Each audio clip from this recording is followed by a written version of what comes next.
numbers I think will increase, A, because it's the right thing to do, and I think it'll also increase because there aren't very many other options, I think, available for a lot of clubs.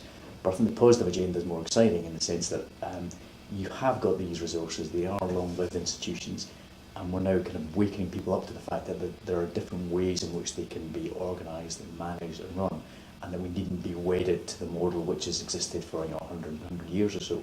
So I think there's a real positive around that. I think it's also because I think many people have probably come into the realisation the old model actually doesn't work and it's not really fit for purpose, and therefore some innovation and imagination which has got benefits for the community and for the clubs can only be a good thing. So I think if you look ahead, I think this kind of trickle, if you like, we're seeing at the moment will accelerate. We'll see more clubs going down that route, and I think that's a very welcome development.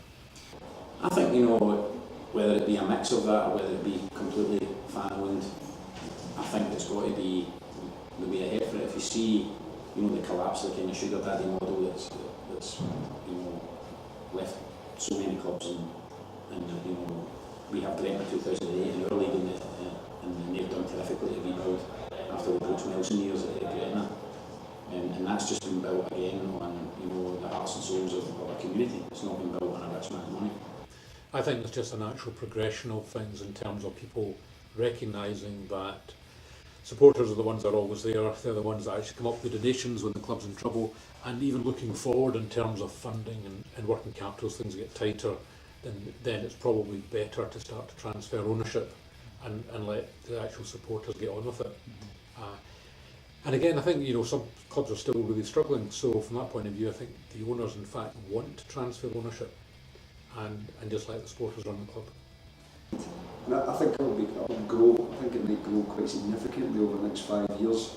As I say, because I think that fans want a bigger say in how their clubs are run, and I think that's perfectly acceptable and right. And I think they want to see it protected and not falling into the hands of maybe a single owner who maybe does not have the best interests of the club at heart. So it's great when you've got someone throwing a lot of money if it works, but when it doesn't work, it leaves the club hanging by its fingernails. I think there's a real groundswell here. I think we've reached a tipping point where those benefactors who are there can't get out, and I think they want out in most cases.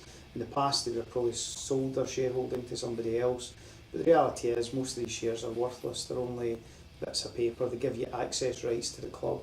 So I think there's quite a movement, apart from the clubs who've been in crisis, the Dunfermlines and Hearts.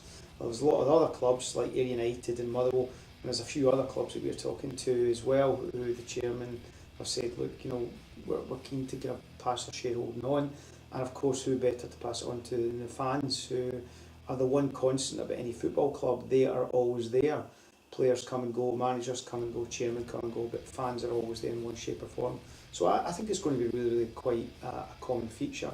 We've estimated that this time next season there could be potentially 8 clubs in community ownership. And the reality is there's also a lot of smaller clubs who actually are community ownership. It's just the shareholding that hasn't been transferred. So we'll be looking at that as well in the coming years.